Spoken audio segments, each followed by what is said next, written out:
ছাদের উপর ধান চাষ করে তাক লাগিয়ে দিয়েছেন Barishal institute of nuclear medicine and allied সায়েন্সের মালি। অনেকটা শখের বশেই ভবনের ছাদে প্লাস্টিকের বোতলে কালিজিরা জাতের চিনিগুড়া ধান পরীক্ষামূলক চাষ করে প্রথমবারেই সফলতার মুখ দেখেছেন। মাত্র 1 কেজি ধানের বীজ থেকে প্লাস্টিকের 5 শতাধিক বোতলে রোপণ করা ধান গাছের প্রতিটি থোকায় এসেছে ধান, আর সেই ধান থেকে প্রায় 50 কেজি চাল পাবেন বলে আশা করছেন তিনি। জায়গা অনুপাতে এমন বাম্পার ফলনে হতবাক ওই অফিসের স্টাফরা। একটা অভিনব আইডিয়া। আপনারা দেখতে পাচ্ছেন যে আসলে আমরা ছাদে যেটা দেখেছি এর আগে বিভিন্ন ধরনের ফলজ গাছ, তারপর হচ্ছে ফুলের গাছ, কিন্তু এই প্রথম আমি ধান দেখলাম, ধানের চাষ দেখলাম। অভিনব আইডিয়া। এটা আসলে আমাদের শুধু যে দেখতে ভালো লাগতেছে তাই না, এটা আসলে আমাদের অর্থনীতিতে নতুন মাত্রা যোগ করতে পারে। প্রথম লাগাইছে তো মোটামুটি আর কি কিছু ধান কিনে চারা করা হয়েছে, 150 টাকা শুনেছি ধান আনা হয়েছে। তার মানে খুব বেশি কিনে আনলে আরও বেশি খরচ হতো এখানে। তাই এই ধান চাষ করার পরে যদি এরকম ছাদে ধান হয় তাহলে তো মোটামুটি একটা ভালো উদ্যোগ এটা বলা যায় আর কি। কালিজিরা ধান নামে একটি ধান হয়েছে, এটা যেটা পোলাও চাউল হিসাবে ব্যবহার করা হবে এবং সুগন্ধি পোলাও চাল, এবং এই ধান বেশ মাত্রায় এখানে ব্যাপকভাবে আবাদ হয়েছে। বোতল বা বালতিতে মাটি ভরাট করে তাতে ধান চাষ করায় ছাদের কোনো ক্ষতি হওয়ার সম্ভাবনাও নেই।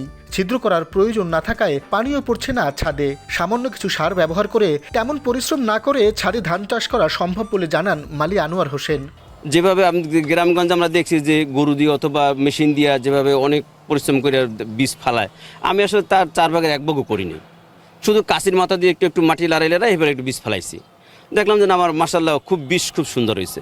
আসলে এর ভিতরে বেশিটা আমি যে আমার কোনো খরচ বা তাও কিছু না, যা আমার ক্যান কিনছে, আর আমার 2 কেজি রাসায়নিক সার ব্যবহার করেছি। টোটাল আমার 500 ক্যান আছে এর ভিতরে। ফলন আমি 50 কেজির মতন আমি আশা করছি। আমার ছাদে যে ফলনটা হয়েছে, এত সুন্দর ফলন আমি মাঠে ঘাটে কোথাও দেখি নাই, যেটা আমার এই টপে হয়েছে।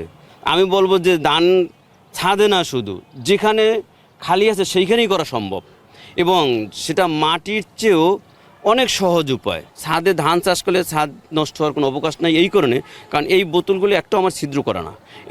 এই ধানে হলে পানির দরকার, যদি এইগুলো ছিদ্র করা হয় পানি নেমে যাবে, আমরা ধান হবে না। Barishal institute of nuclear medicine and allied সায়েন্সের পরিচালক নাফিসা জাহান বলেছেন, সম্পূর্ণ শখের বশেই তারা ভবনের ছাদে ধান চাষ করেছেন।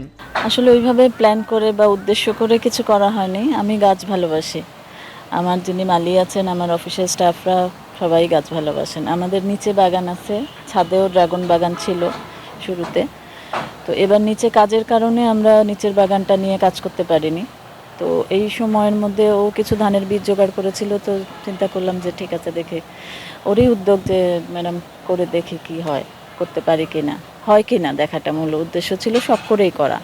পরবর্তীতে দেখা গেল আল্লাহর রহমতে বেশ ভালোই ফলন হয়েছে। এ বিষয়ে গবেষণা করে একটি পরিকল্পিত প্যাকেজ দেওয়ার কথা জানান ধান গবেষণা অফিসের সিনিয়র সায়েন্টিফিক অফিসার। এটাকে আমি আগেই বলেছি, এটাকে কমার্শিয়ালি আমরা চিন্তা করা যাবে না, কিন্তু ব্যক্তিগত পর্যায়ে কেউ যদি করতে চায় সেক্ষেত্রে সে কীভাবে এটা লাভজনক হবে সেটা নিয়ে গবেষণা অবশ্যই করা যেতে পারে। যে এটাকে আন্তঃপরিচর্যা, সারের ডোজ বা কীভাবে আন্তঃপরিচর্যা সে করবে ধানের ফলন ভালো পেতে, সেটুকু নিয়ে অবশ্যই তাকে আমরা একটা প্যাকেজ দিতে পারি। এই বিষয়ে গবেষণা আমরা করতে পারবো। সমস্যা।